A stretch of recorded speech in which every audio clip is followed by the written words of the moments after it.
안녕하세요. 주변들의 조민근 변호사. 안녕하세요. 송재성 변호사입니다. 지난 밤에 네네. 굉장히 좀 핫한 네네. 뉴스가 하나 올라왔어요. 핫한 뉴스요? 네. 뭐 레카야?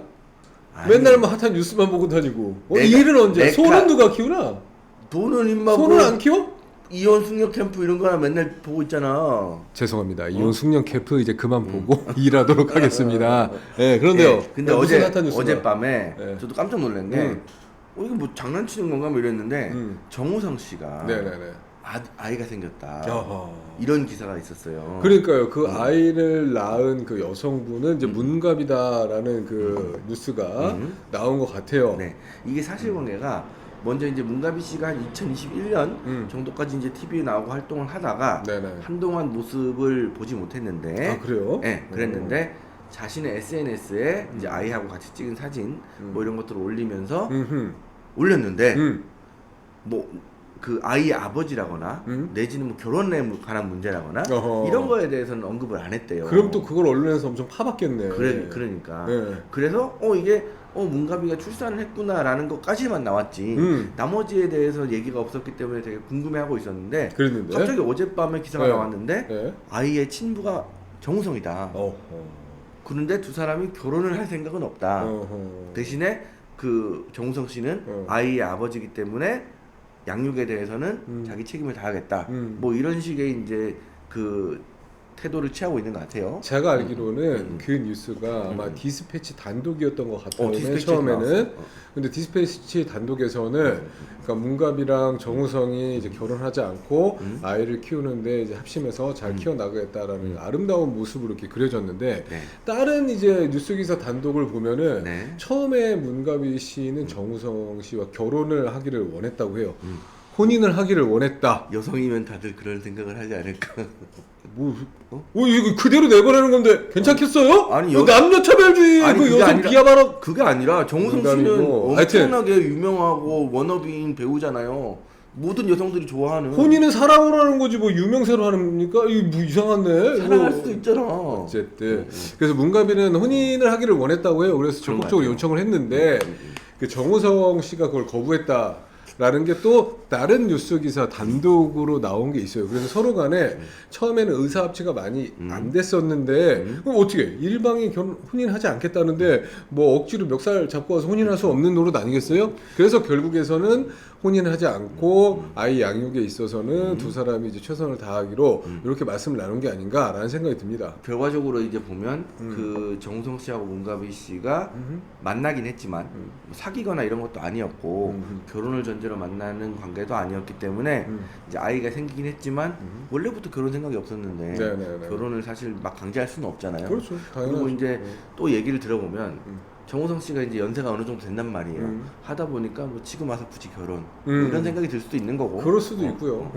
뭐 재산 상속에 관한 문제를 이제 뭐 깊이 생각했을 수도 있는 거고. 네. 또 뿐만 아니라 이제 신분 자체가 좀 연예인이다 보니까 연예인으로서의 이미지가 있잖아요. 그렇죠. 본인들이 구축해온 이미지가 있으니까 사실 혼인을 한 유부남의 이미지와 혼인하지 않은 이제 싱글의 이미지는 좀 뭐 연예인 입장에서 좀 천지 차이 아니겠어요? 뭐가 수도 좋고 있죠. 나쁘고를 떠나가지고 그렇기 때문에 아마 정우성 씨는 혼인하지 않은 싱글의 이미지를 그대로 가져가면서 아이의 양육에 있어서는 이제 아버지로서 할 도리를 다 하는 걸 선택하지 않았나라는 생각이 듭니다.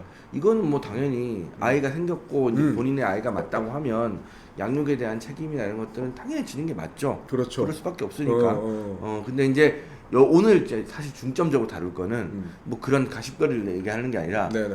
혼외자 지금 그 아이를 기준으로 보면 엄마하고 아빠 생물학적인 엄마 아빠가 결혼 안 했단 말입니다. 네네네. 이랬을 때 그 혼외자의 법적 지위가 어떤가 네네. 여기에 대해서 한번 얘기를 해보죠. 그렇죠. 일단은 혼외자로서의 법률적으로 그 상속이라던가 이런 네. 거 지위를 다 인정받기 위해서는 인지라는 게 아니 필요해요. 가만히 있어봐. 혼외자가 뭐 태어나긴 했는데 네네. 엄마 아빠가 누군지 모르는 거 아니에요? 그렇죠. 엄마는 어떻게 결정돼요? 엄마는 탄생과 함께 결정이 됩니다. 엄마가 탄생과 그렇죠. 결정돼요? 탄생과 함께 결정이 되죠. 어떻게? 엄마는. 응? 어떻게? 어떻게? 어 무슨 생각을 안 해요. 이거 봐요. 그러니까 엄마도 만약에 아이가 태어나는 순간 문가비 씨에게 태어났기 때문에 문가비 씨가 엄마예요. 그렇잖아. 뭐 바보 같은 소리야 이거. 탄생관계 결정이 된다는 거랑 뭐 다른 말입니까? 그러니까 크게 달라요? 아니 이해를 못하시는 것 같은데 어쨌든 문가비 씨가 그럼에도 불구하고 나왔으니까. 엄마와 자녀 관계에 있어서도 당연히 공부상 드러나지 않을 수도 있어요. 그 관계가. 그렇죠. 그럴 때는 당연히 인지청구 필요합니다.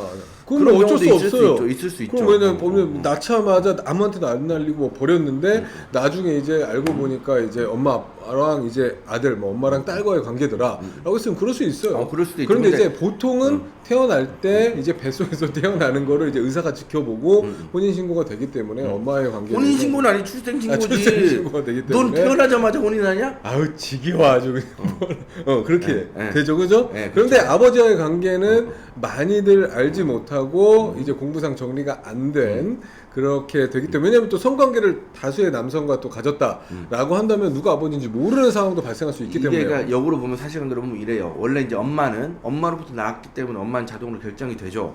근데 엄마가 그때 당시에 혼인한 상태였다. 그러면 이제 엄마의 남편이 있기 때문에 아버지가 생부로 추정이 됩니다.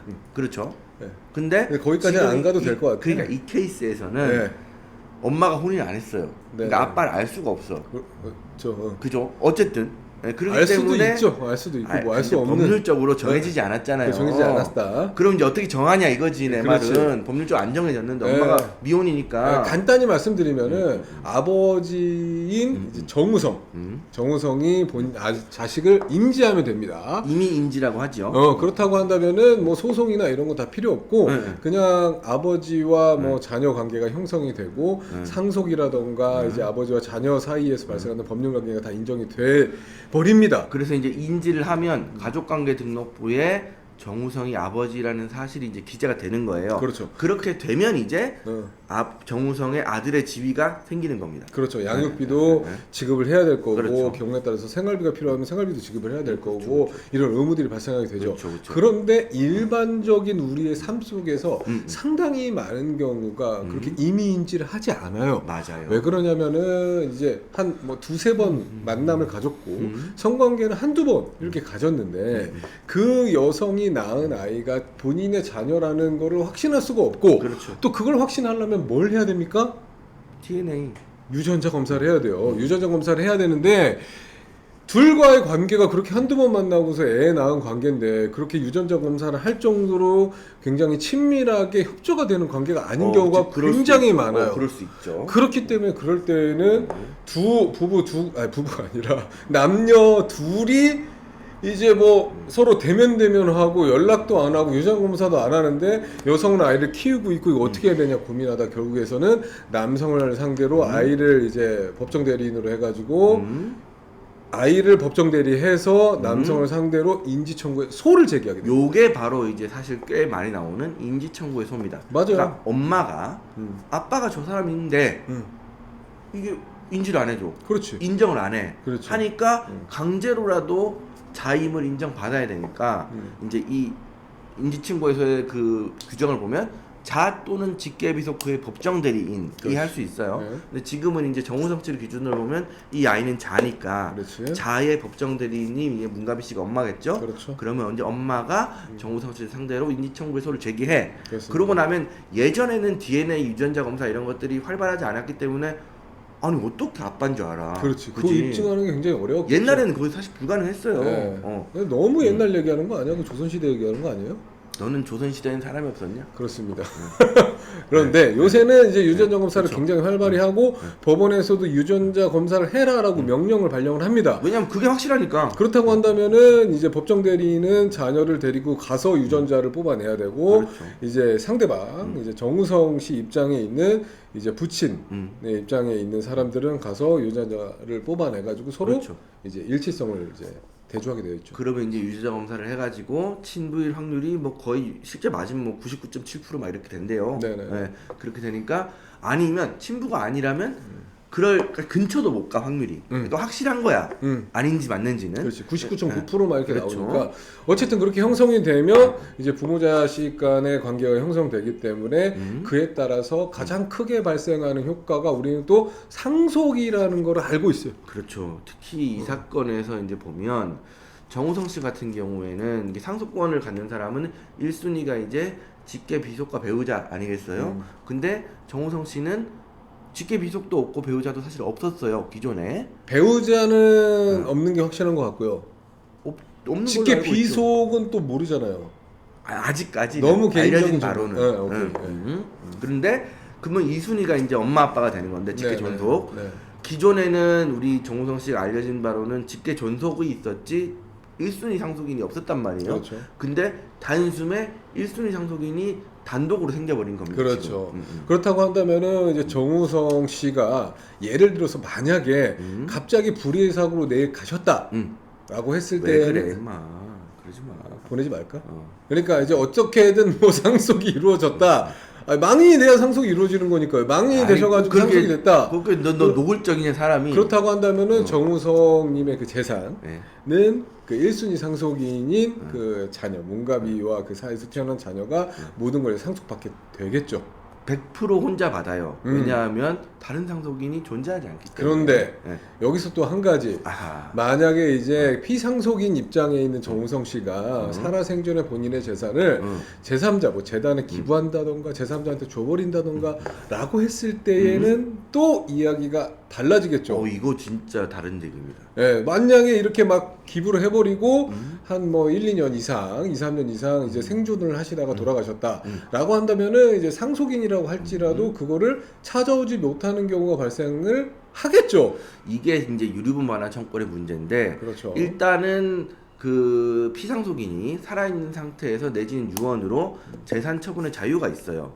그런데 통상적으로 이제 유류분이 많이 문제가 되는 경우에는 공동상속인이 있는데 그 공동상속인 중에 일부가 증여를 다 받아갔다. 그거는 이럴 때 문제 되는데 그럴 때는 달라요. 그렇지. 그죠? 그럴 때는 시기 증여를 받은 시기와 상관없이 유류분반환 청구를 해가지고 일부 재산을 가져올 수 있습니다. 그렇죠. 공동상속인이 유류분을 침해했을 때는 네. 언제 증여를 받았는지 따지지 않고 침해하기만 하면 다 받아옵니다. 그런데 다 받아오는데 사실 그게 상속분의 한 뭐 2분의 1, 그렇죠. 3분의 1 정도 줄어들 때 어쨌든 그렇죠. 일부를 가져올 수 있는 그렇죠. 거예요. 그런데요. 근데 이게 상속인 말고 공동상속인 말고 제3자 완전히 딴 사람에게 그렇죠. 증여를 했다. 이런 경우에는 이게 완전 달라요. 증여를 한 날로부터 1년 내에 이제 상속이 이루어져서 그렇죠. 유류분이 침해되었다라고 한다면은 가져올 수 있는데 네. 그렇지 않은 경우에는 또 못 가져올 수도 있다. 기준점을 이제 항상 이제 피상속인이 사망한 날을 기준으로 해가지고 역산해서 네네. 1년 안에 이루어진 증여만 유류분 반환의 대상이 됩니다. 그럴 수 있죠. 그렇죠? 네. 그래서 이제 제3자한테 다 이제 증여를 해버리고 이제 돌아가신 경우에는 또 상속을 못 받을 수도 있겠다라고 말씀드리는 거예요. 그러니까 하나도 못 받을 수도 있겠구나. 그래서 못 받을 수도 있죠. 그러네. 그렇습니다. 뭐 단순히 상속의 문제가 아니라 제가 봤을 때는 지금 현재 상태에서는 문가비 씨와 정우성 씨가 아이의 엄마 아빠로서 이제 본인의 역할을 충실히 해내는 게 중요한 게 아닌가라는 생각이 들어요. 근데 뭐 사실 기존에 이제 정우성 씨가 워낙에 책임감이 강한 배우로 알려져 있고 실제로 이제 그런 분인 것 같으니까 그럼에도 불구하고 저는 이렇게 아이를 양육하다 보면 분쟁이 발생할 여지가 충분히 있다고도 보여집니다. 어떤 분쟁이 발생? 예를 들면 이제 뭐 양육비라던가 이제 아이를 키우는 데 있어서 문가비 씨가 본인의 그 삶을 똑바로 살지 못한다고 한다면은 그에 따른 뭐 생활비라던가 이런 걸 또 요구할 수도 있겠죠. 일단 문가비 씨는 생활비를 요구할 수 없어요. 왜냐하면 아무 관계가 없어요 정우성 씨랑. 아 그런데 문가비 본인의 이제 생활비를 남편으로서 다 대라 그런 게 아니라 아이를 양육하는데 이 정도 나의 노동력이 필요하니 이거만큼 내가 손해보는 것만큼 좀 지급을 해다오 그게 양육비 라고 아니야. 요청할 수 있어요. 그게 양육비잖아요. 요청할 수 있습니다. 그건 당연히 해야지. 그런데 만약 그런 게 특출난 게 예를 들면은 아이가 좀 뭐랄까 좀 아파. 그래서 많은 병원을 가야 돼. 그럼 문가비 씨가 노동력을 얼마나 쓰겠어요? 그 부분만큼 내가 손해 본 거를 달라라는 취지의 얘기예요. 그렇기 그런 때문에 것들이 이제 그 양육비, 장래 양육비 청구 회소를 하면서 아마도 이런 경우에는 정우성 씨가 워낙에 이제 사실 금전적으로도 뭐 부유하시고 알려지고 책임감 있는 분이기 때문에 그 끝까지 판결까지 안 가고 적당하게 조정하고 이렇게 해가지고. 그럼에도 하지 불구하고 않을까? 문가비 씨와 정우성 씨 둘의 생각은 다를 수가 있기 때문에 그렇지, 다를 수 분쟁의 소진 충분히 있죠. 그렇지. 만약에 애를 키우는 데 있어 정우성 너의 재력 정도면은 매월 나한테 1,000만 원을 줘 그랬는데 야 1,000만 원이 왜 필요해? 이러면 800만 줄게. 분쟁 소지 발생하는 거 아니겠어요? 그러니까요. 생각이 다르니까요. 그렇죠. 그러니까는 뭐 정우성이 얼마나 훌륭한지 문가비 씨가 얼마나 이제 뭐 잘 살아가는지 이런 거 상관없이 분쟁이 발생할 수가 있어요. 맞아요. 그래서 어쨌든 이거는 결과적으로 두 사람이 의사 합치가 되지 않으면 소송으로 갈 수밖에 없는 문제인 것 같다. 그렇죠. 그럴 수가 있어요. 일단은 뭐 정우성 씨 쪽에서 음. 그쪽 소속사에서 문가비 씨가 출산한 아이가 친부가 정우성 본인이 맞다라는 거 인정한 것 같아요. 인정을 할 수밖에 없었어요. 친자 그 유전자 검사를 했다고요. 이미 했구나. 어. 했으니까 그러겠지, 그지? 그렇지. 그치. 안 했으면 안 되겠죠. 그러면 아마 일단 인지 자체는 임의 인지로 하지 않을까 싶고 음. 임의 인지를 하게 되면 가족관계 등록부에 기재가 되고 이제 앞으로는 양육비를 이제 줘야 될 의무가 발생하겠죠. 그렇죠. 그래서 일반적으로 저희가 진행하는 인지 청구의 소에서도 양육비 청구라든가 친권 양육권을 그 누가 받느냐? 저희가 진행했던 사건은 의뢰인이 이제 어머니였기 때문에 뭐 본인으로 친권 양육권 지정해 달라라는 청구를 다 한꺼번에 묶어서 진행하는 게 일반적이에요. 그렇죠. 그냥 인지 청구가 한 방에 하는 띡 거죠. 하고 끝나는 게 아니라 그렇죠. 양육비도 달라, 친권 양육권 나로 지정해 달라 이런 것까지 다. 그렇죠. 그래서 경우에 따라서는 사귀다가 이제 아이가 생겨가지고 결혼 안 하고 헤어지는 경우가 많기 때문에 이제 파혼을 원인으로 해서 손해배상 청구, 위자료 청구 실제로 그런 이런 케이스들이 꽤 경우도 있습니다. 이제 같이 이제 일반적으로 묶어서 세트로 진행하는 경우가 많기 때문에 맞아요. 이런 이제 상황에 놓여진 분들께서는 한번 연락을 주시면 상세하게 상담을 해드리도록 하겠습니다. 네, 이게 오늘 촬영 여기까지 할까요? 네, 뭐 더 하고 싶은 것 같은데 지금 끝냅시다. 깔끔하지 못해가지고 깔끔하게 구질구질하게 끝냅시다. 지금 또 역사 얘기하려고 했어. 깔끔하게 끝냅시다. 알겠습니다. 네. 오늘 촬영 여기까지 하도록 할게요. 네, 구독과 좋아요 눌러주세요.